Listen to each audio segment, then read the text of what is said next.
দুজনেই তরুণ, দুজনেই উচ্চশিক্ষিত ইয়াং কৃষক, যাকে আমরা বলি আমরা স্মার্ট বাংলাদেশ বানাতে চাচ্ছি। সেই জন্য দরকার স্মার্ট কৃষি। ইতিমধ্যে আমরা বাংলাদেশে স্মার্ট কৃষি হয়ে যাবে।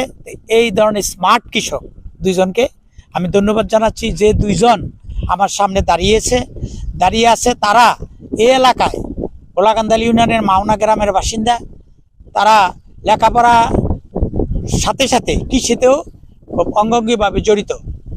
আমার খুব ভালো লাগছে এই জন্য। এই দুইজন উদীয়মান তরুণ, তারা কি করে, আমি যে কোনো প্রশিক্ষণ দিলে এই প্রশিক্ষণগুলো নিজেদের মধ্যে ধরে রাখে না, তারা এলাকার কৃষকদের মাঝে ছড়িয়ে দেয় আর যে কোনো সমস্যায় কৃষকের পাশে দাঁড়ায়। তবে আমি একজন ডিপ্লোমা কৃষিবিদ, আমাদের অহংকার, আমাদের গর্ব। সেই এলাকায় অনেক কৃষকদেরকে পরামর্শ দিয়ে থাকে। তার প্রতিক্রিয়া জানতে চাচ্ছি। ধন্যবাদ বাদল স্যারকে। ধন্যবাদ জানাচ্ছি আবারও রূপগঞ্জ উপজেলা কৃষি অফিসার স্যারদেরকে এবং উপসহকারী কৃষি অফিসার বাতেন স্যারকে, যার পরামর্শে আদুরিয়া ব্লক এবং আমাদের মাহনা গ্রাম আজকে ফসলে পরিপূর্ণ। হয়তো এখন বর্ষাকাল বা এই যে আমরা যে পুষ্টি বাগান থেকে শুরু করে মাঠ পর্যায়ে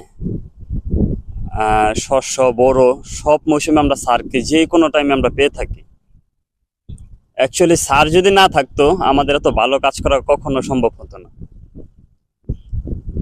সার অন্তত পরিশ্রমী এবং সবসময় আমাদের পিছনে, আমরা যে কোনো টাইমে ফোন দিয়ে সারকে পাই।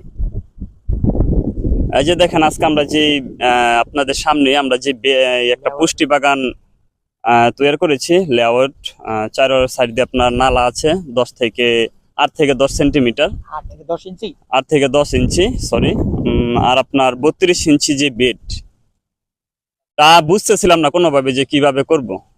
পরে স্যার আমাদের আগে ঘুম থেকে উঠে দেখে যে স্যার হাজির। স্যার এসে আমাদের নিজ সশরীরে দেখাই দিল কিভাবে এটা করতে হবে এবং কি কি এখানে সার প্রদান করতে হবে, কি কি কীটনাশক প্রদান করতে হবে, কি কি জৈব আপনার বালাইনাশক, জৈবনাশক কিভাবে এটা দিলে একটা ভালো একটা ফসল উৎপাদন হবে, সেই পরামর্শ স্যার আমাদেরকে সবসময় দেয় এবং আজকেও দিয়েছেন। এই পারিবারিক সবজি বাগানটি কিভাবে স্বয়ং